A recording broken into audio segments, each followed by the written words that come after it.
예, 우리 하나님 영광의 박수를 드리겠습니다. 예, 감사합니다. 예, 오늘 말씀을 통해서 잡혀가도 흔들리지 않는 믿음이라고 하는 제목으로 하나님의 말씀을 전하도록 하겠습니다. 드디어 사도 바울이 이제 예견되고 예고된 대로 이제 잡혀가는 그런 모습의 말씀이 오늘 나오고 있습니다. 이런 왜 그러면 사도 바울이 이렇게 잡혀갔는가? 라고 할 때 잡혀가도 왜 흔들리지 않았는가?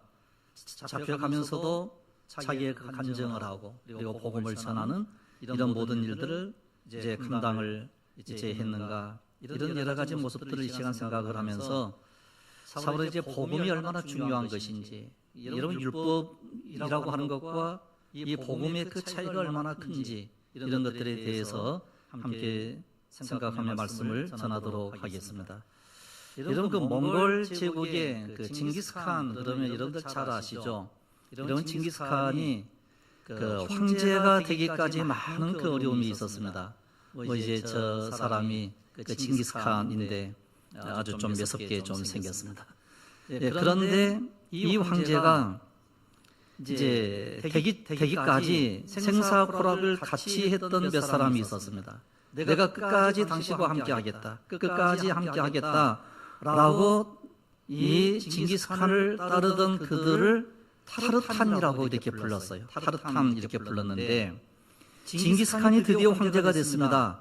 그리고 이 타르탄들에게 다음과 같은 특권을 부여를 했어요. 엄청난 특권을 주었는데 6가지 특권을 주었습니다. 첫째는 당신들은 언제든지 누구의 허락을 받지 않아도 내 집에 들어올 수 있다.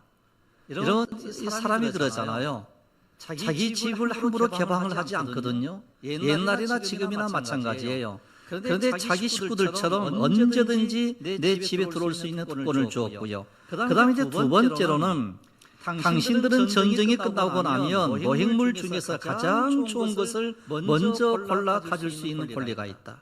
그러니까 모든 전리품이 있으면 그 전리품을 내가 먼저 취하는 게 아니고 너희들이 먼저 취할 수 있는 권리를 내가 너희들에게 줄게. 이거 두 번째고요. 그 다음에 세 번째로는 당신들은 앞으로 세금이 면제된다. 세금을 이제 내지 않아도 돼. 이런 이제 특권을 줬습니다. 그 다음에 네 번째로는 당신들은 사형에 해당되는 죄를 지어도 9번까지는 용서받을 수 있다. 9번까지는 그냥 살려줄게. 용서받을 수 있어. 이런 이제 특권을 줬습니다. 그 다음에 이제 5번째로는 당신들은 이 나라 안에서는 가지고 싶은 땅을 얼마든지 가질 수 있다. 이 얼마든지 땅을 줄게. 이런 이제 특권이고요. 그 다음에 이제 마지막으로는요. 당신들의 이러한 권리는 앞으로 4대까지 이어줄 수 있다. 그러니까 4대까지 이 권리를 주겠다는 엄청난 특권을 주는 거예요. 이런 오늘 우리들은 징기스칸을 따르는 사람은 아닙니다. 이런 오늘 우리들은 예수 그리스도를 따르는 사람인 줄로 믿습니다. 그 예수 그리스도를 따르는 우리들에게 우리 하나님께서는 그 얼마나 놀라운 특권을 우리에게 주셨는가를 성경은 우리에게 말씀을 하고 있는 거예요. 여러분 우리는 엄청난 특권을 가지고 사는 사람들입니다. 그래서 주님을 따르는 하나님의 백성들에게는 더 많은 것을 주시는 주님이심을 우리는 믿습니다. 그래서 오늘 우리들은 참으로 왜 이와 같이 사도 바울이 잡혀가도 흔들리지 않았는가? 여러분 그래서 요한계시록 2장 10절에서 내가 죽도록 충성하라. 그리하면 내가 생명의 멸류관을 내게 주리라 그랬어요. 이런 우리 하나님께서는 우리에게 분명히 생명의 멸류관을 우리에게 주시게 될 줄로 믿습니다. 그래서 바울이 드디어 예루살렘에 도착을 했습니다. 죽음을 각오한 길이었습니다. 하지만 그의 마음이 가벼운 건 아니에요. 같이 갔던 사람들도 가벼운 건 아니에요. 그럼에도 불구하고 바울은 아주 당당하게 나아갔습니다. 그리고 바울의 일행이 예루살렘에 도착하자 형제들이 반갑게 맞이해 이제 주게 되었고 그 이튿날 바울은 일행과 함께 야고보를 이제 방문하고 그 자리에서 장로들이 다 함께 모여서 이야기를 이제 하고 그리고 또한 1차 전도 여행에 있었던 그 모든 일들, 그 다음에 지금까지 2차에 있었던 일들, 3차에 있었던 일들, 여러 가지 수많은 이야기들 많이 했을 것입니다. 그런데 예루살렘 교회 장로들이 또 일어서서 하는 이야기가 오해를 우리가 좀 풀어야 되지 않겠느냐. 그러면서 한 가지 결례를 행하는 그 일로 인하여 율법을 지켜야 돼 이렇게 주장하는 것으로 인하여 사도 바울의 마음이 상할 수밖에 없는 이와 같은 상황에 이르게 된 거예요.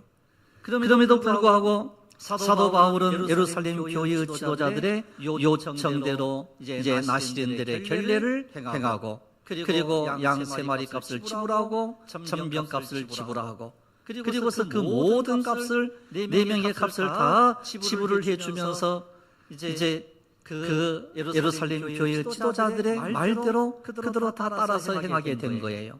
이런 사도 바울은 복음을 전한 사람입니다. 그런데 예루살렘 교회가 20년이 지난 이후임에도 불구하고 복음이 그들에게 정착되지 아니하고 오히려 율법이 정착되어져 있는 그 모습을 보고 마음이 아픈 거예요. 즉 상처를 받는 거예요. 이런 사도 바울이 마음대로 반대도 할 수 있어요. 내가 못하겠다 할 수도 있었어요. 그러나 그 모든 이야기를 듣고 그럼 내가 그렇게 할게. 그렇게 함으로 인해서 이제 예루살렘 교회의 지도자들의 요청을 그대로 따르는 거예요. 왜 그렇게 따르는가? 그것은 다른 게 아니라 교회의 평안을 위하여 그러한 거예요. 여러분, 오늘 우리들은요, 이 교회의 평안을 위해서 늘 기도해야 될 줄로 믿습니다. 이런 것에서 이 교회가 평안하지 않으면요, 어떤 사역도 할 수가 없는 거예요. 예배도 예배가 되지를 못하는 거예요. 그래서 이 교회의 평안을 위해서 우리는 늘 기도해야만 되는 것입니다. 그래서 예루살렘 교회로 하여금 평안한 가운데 복음을 전할 수 있도록 하기 위하여 바울은 자기 주장을 하지 아니하고 예루살렘 교회 지도자들의 말을 따라서 한 거예요. 말씀에서 벗어나는 일이 아니라면 무엇이든지 질서를 따라 행해야 한다고 하는 것을 사도 바울은 자기가 쓴 편지에서도 이제 권면을 하고 있는 이와 같은 모습들이 나오게 되는 겁니다. 그런데 오늘 본문 말씀을 보시면 이래가 거의 참에 즉 7일이 지난 이후에 이방인들 즉 아시아로부터 온 유대인들 그리고 이제 디아스포라들이 이제 아시아에 갔던 이 디아스포라들이 이제 예루살렘에 올라온 거예요. 그리고 거기에서 사도 바울을 보고 난 다음에 동포들이여 막 그러면서 우리를 도와달라 충동을 하는 거예요. 사도 바울 저 사람이 저 에베소에서 아시아에서 율법을 전하지 아니하고 다른 복음을 전하는 이것으로 인하여 율법을 폐하라고 했던 사람이다. 저 사람을 잡아서 죽여야 된다. 이렇게 선동하기 시작을 해요. 그러면서 이제 이 성전을 더럽혀 놓았다. 거룩한 이 성전을 이제 더럽히게 되었다. 이게 선동을 이제 하기 시작을 하는 이런 일들이 이제 벌어지게 된 게 오늘 본문에 나와 있는 이 말씀이에요. 그러니까 지금 무엇과 무엇이 충동을 일으키는 거 아니요. 아시아에서부터 온 그 유대인들과 사도 바울 그 사이에서 복음과 율법이 충돌을 하는 거예요. 그래서 이 시간은요, 이 복음이 얼마나 중요한 것인지, 그리고 이 율법이라고 하는 것이 도대체 어떤 것인지, 이 시간 생각을 이제 하려고 하는데요. 이런 이 구약 성경에 나타난, 즉, 이 구약 성경에 보면 613개의 조문의 율법이 나와요. 이런 613개의 그 조문을 하나씩 막 제가 읽어봤거든요. 이 설교 준비를 하면서.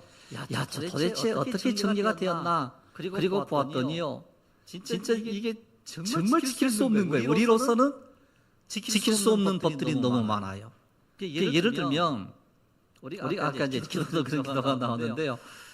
성전에 딱 들어오기 전, 집에 딱 들어가기 전, 손을 씻지 않고 들어가면 이게 범죄예요.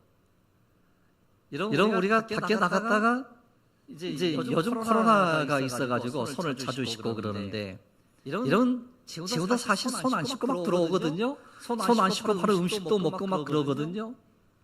그러면 이게 타치라는 거예요. 그런 벌을 받아야 돼요. 그러니까 우리는 날마다 벌을 받을 수밖에 없는 게 율법이에요. 언제가 제가 한번 띄워봐야 될 것 같아요. 613개 조문이 얼마나 많은지. 이런 거기에 보면 우리가 정리가 안 돼서 그렇지 정리해 놓은 것을 보면요, 막 끔찍할 정도예요. 이게 율법이에요. 그러면 율법의 정신은 뭔고 하니 좀 이따 말씀드리겠는데요. 죄를 깨닫게 한다, 이렇게 이제 우리에게 말씀을 하고 있습니다. 그래서 이제 이 아시아에서 온 유대인은 이 에베소에서 살던 사람이었다라고 주장을 하거든요.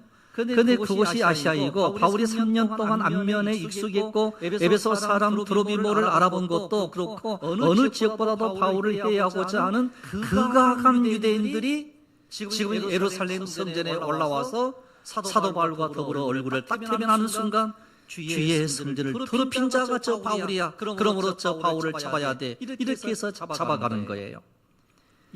그러면 이 율법이라고 하는 것은요, 무조건 정죄하는 게 율법이에요. 이런 복음은 우리의 모든 죄를 다 용서해 주는 거예요. 죄를 용서해 주십시오. 그러면 무조건 하고 용서해 주는 게 복음이에요. 그러니까 율법과 복음은 언제든지 충동이 일어날 수밖에 없어요. 그래서 율법은 현재 일은 물론 지나간 일에 있어서도 용서가 없는 거예요. 여러분 히브리서 10장 20절을 보시면 이런 말씀이 나옵니다. 모세의 법을 폐한 자도 두세 증인을 인하여 불쌍히 여김을 받지 못하고 죽었거든이라는 말씀이 나와요. 어떤 사람이 내가 억울하다라고 했을 때에 증인을 딱 세워가지고 이 사람은 억울한 일을 잘못한 거야 라고 했는데 한쪽에서 이 사람은 율법을 어겼어. 그러면 그 사람을 벌을 내려야 돼요. 이게 율법이라는 거예요. 로마서 3장 19절로 20절의 그 말씀을 보시면 사도 바울은 로마서에서 율법과 복음에 대한 말씀을 상세하게 기록을 해놓고 이제 있는데 19절로 20절에 우리가 알거니와 무릇 율법이 말하는 바는 율법 아래에 있는 자들에게 말하는 것이니 이는 모든 입을 막고 온 세상으로 하나님의 심판날에 있게 하려 합니다. 그러므로 율법의 행위로 그의 앞에 의롭다 하심을 얻을 육체가 없나니 율법으로는 죄를 깨달으니라, 이렇게 해석을 하고 있습니다. 그러니까 율법으로는 의로운 사람이 하나도 없는 거예요. 그러면 율법의 기능은 딱 죄를 깨닫게 해주는 거예요. 그러면 우리가 죄를 깨달았다라고 했을 때에 그 죄의 용서를 받아야 되고 사함을 받아야 되는데 그 죄 사함을 이제 죄 사해 주는 그 사람이 아무도 없더라는 거예요. 그래서 우리 예수님께서 이 땅에 오셔가지고 차로 십자가를 짊어지고 이제 모든 걸 다 이루셨던 피 흘림의 역사가 우리에게 있는 거예요. 그런데 율법에 반하여 의로움의 그 개념을 우리 예수님께서는 재해석을 하고 있습니다. 그래서 사도 바울도 이 사실을 알고 로마서 3장 21절로 22절에 이렇게 해석을 해요. 이제는 율법 외에 하나님의 한 의가 나타났나니 율법과 선지자들에게 증거를 받은 것이라 곧 예수 그리스도를 믿음으로 말미암아 모든 믿는 자에게 미치는 하나님의 은이 차별이 없느니라 그랬어요. 예수 그리스도를 믿는 믿음이 우리를 의롭게 한 줄로 믿으시기를 바랍니다. 여러분 율법으로는 우리를 절대로 의롭게 할 수가 없다라고 하는 거예요. 율법 외에 또 다른 하나님의 의는 그리스도의 복음밖에 없다라는 거예요. 사도 바울은 복음을 전했고 아시아에서 올라온 유대인은 이러한 복음에 대하여 저항하여 바울을 붙잡고 때리는 것이었습니다. 그러나 바울은 거기에 굴하지 아니했어요. 잡혀가도 흔들리지 않았어요. 왜? 복음이 있기 때문에.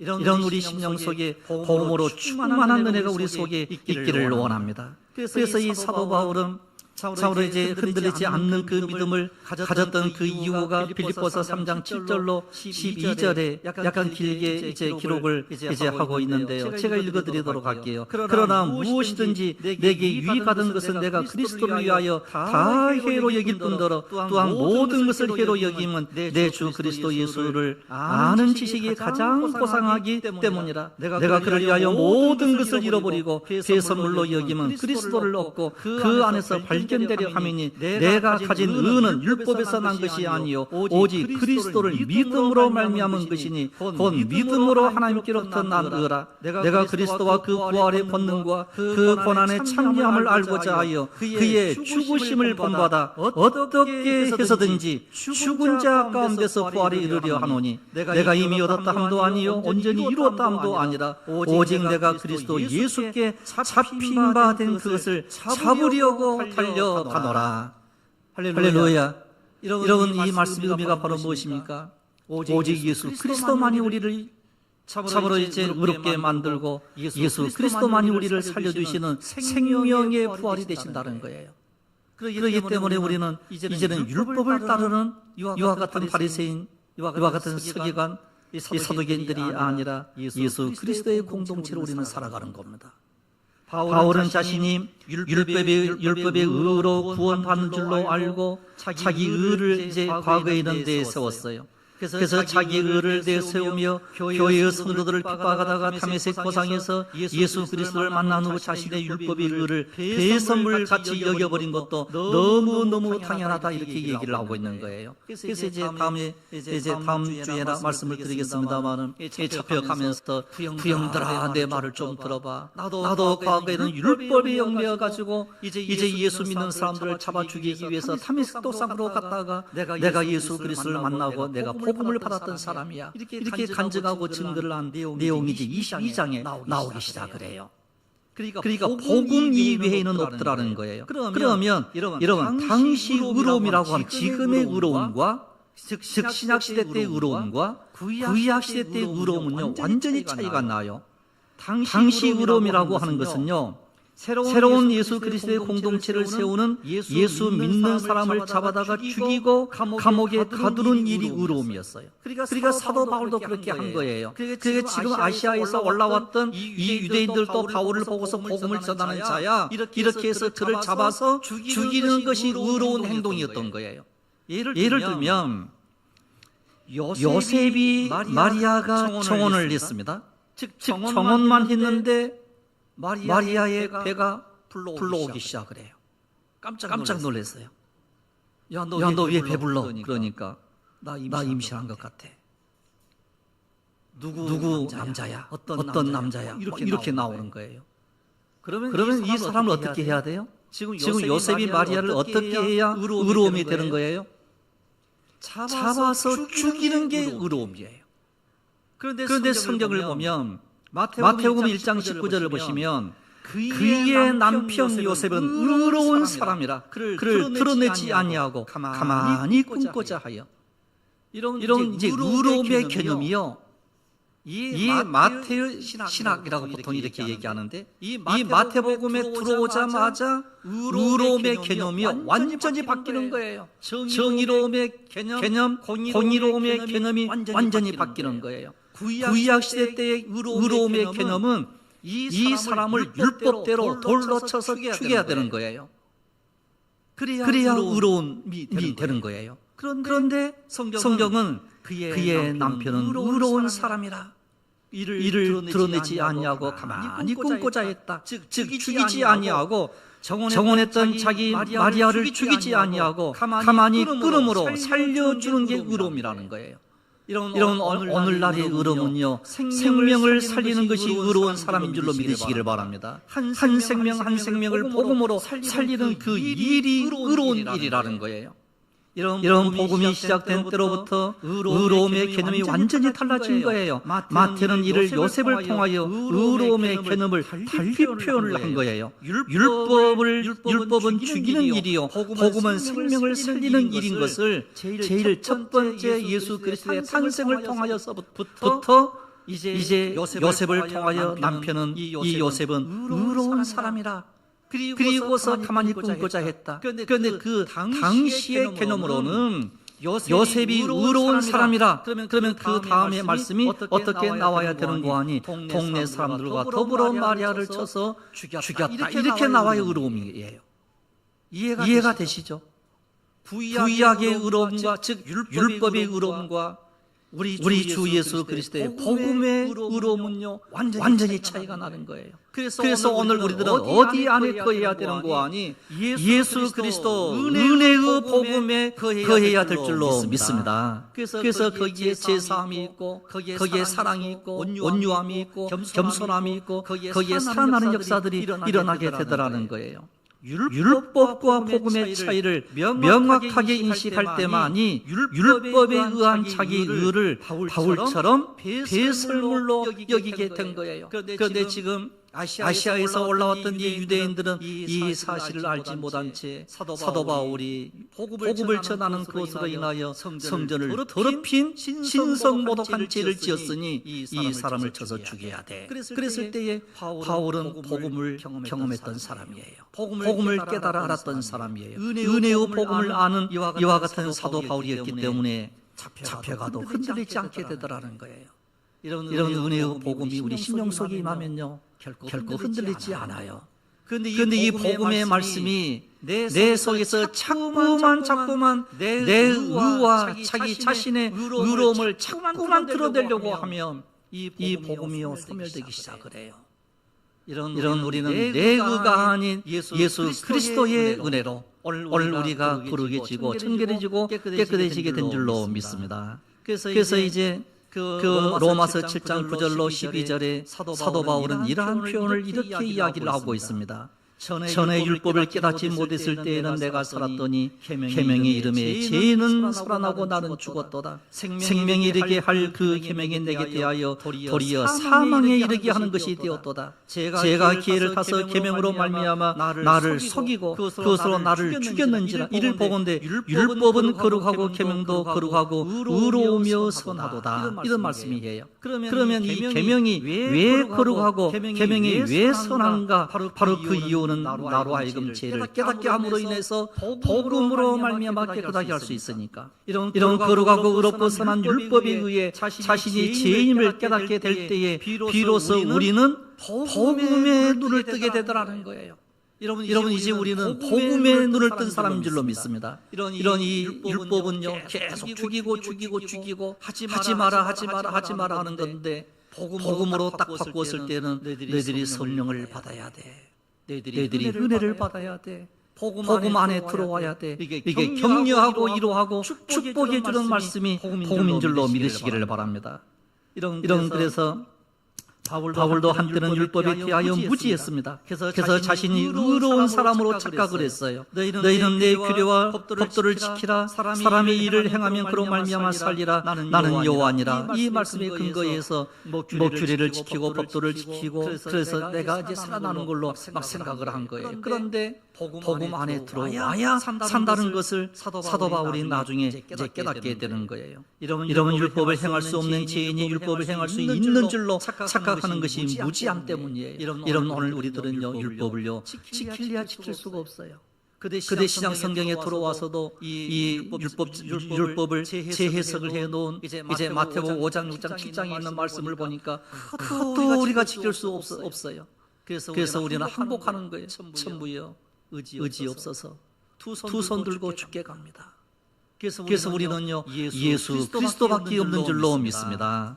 이런 어떤 마태복음 19장에 보니까 어떤 젊은이가 예수님께 질문을 합니다. 내가 영생에 들어가려면 즉 내가 생명에 들어가려면 이제 어떻게 해야 됩니까? 그랬을 때에 이제 우리 예수님께서 내가 계명을 지켜야 돼. 그래서 어느 계명을 지켜야 됩니까? 그랬을 때에 이제 물어봐요. 살인하지 말라, 간음하지 말라, 도둑질하지 말라, 이 부모를 공경하라, 내 이웃을 내 자신같이 사랑해라. 이 모든 이 부모를 공경하라 이 모든 말씀을요 내가 다 지켰습니다. 뭐 이렇게 얘기를 하니까 우리 예수님께서 그래도 네가 한 가지 부족한 게 있다. 내 재산을 팔아다가 가난한 자들에게 다 나누어 주어라. 이렇게 이야기를 했습니다. 이때 이 청년은요 재물이 많음으로 이 말씀을 듣고 근심하며 떠나갔다 그랬어요.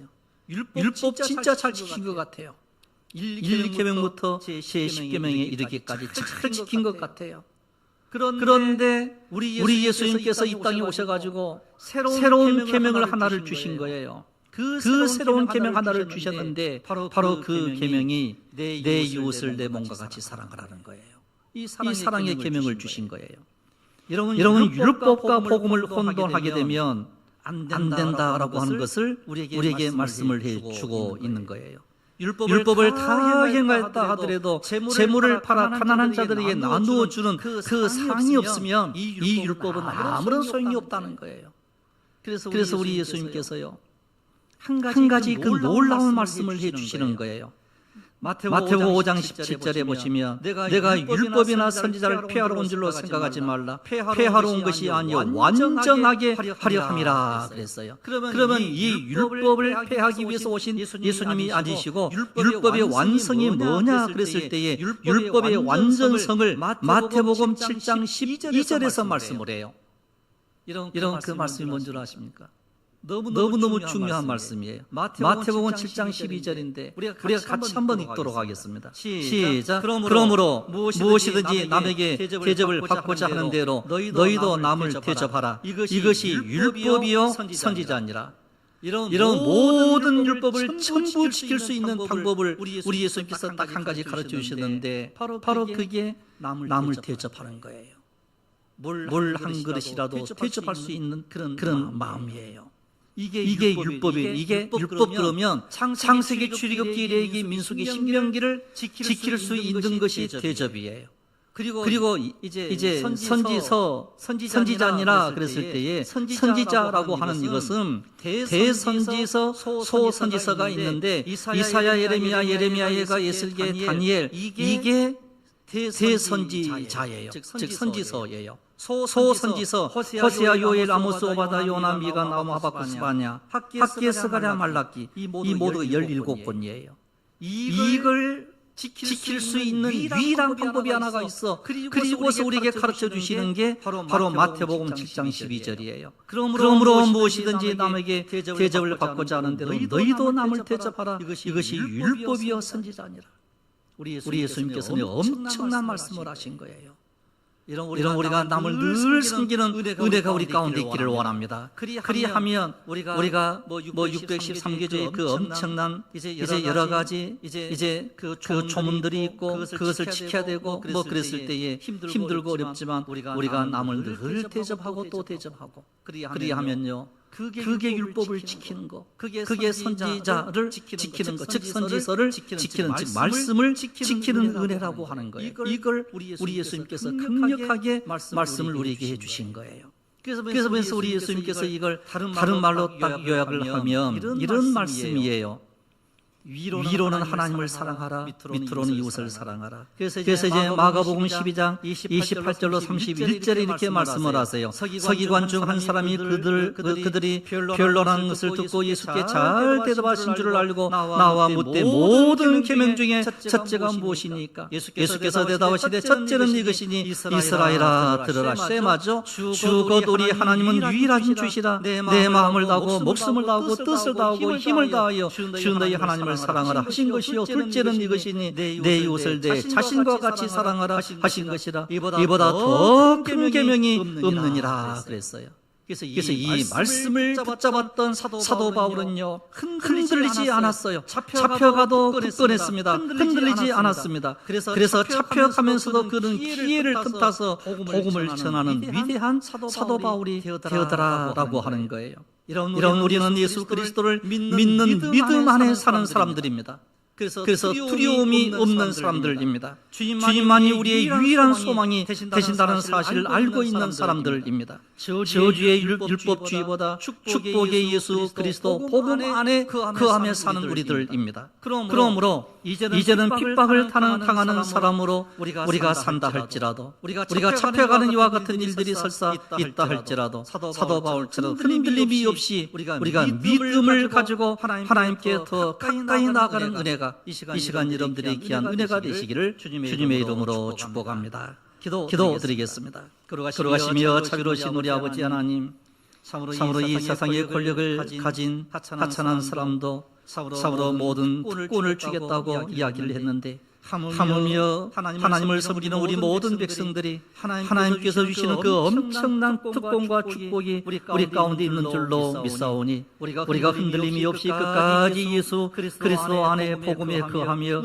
은혜 가운데 거하며 성령 안에 거하는 귀하고 복된 믿음의 용사들이 다 되게 하여 주시옵소서. 자비로우신 아버지 하나님, 흔들리지 않는 믿음을 우리에게 주시고 굳건한 반석 위에 든든히 세움받는 은혜의 역사가 샘물처럼 솟아나게 하옵소서. 할렐루야 감사드리옵고 우리 주 예수 그리스도 이름으로 기도드리옵나이다. 아멘.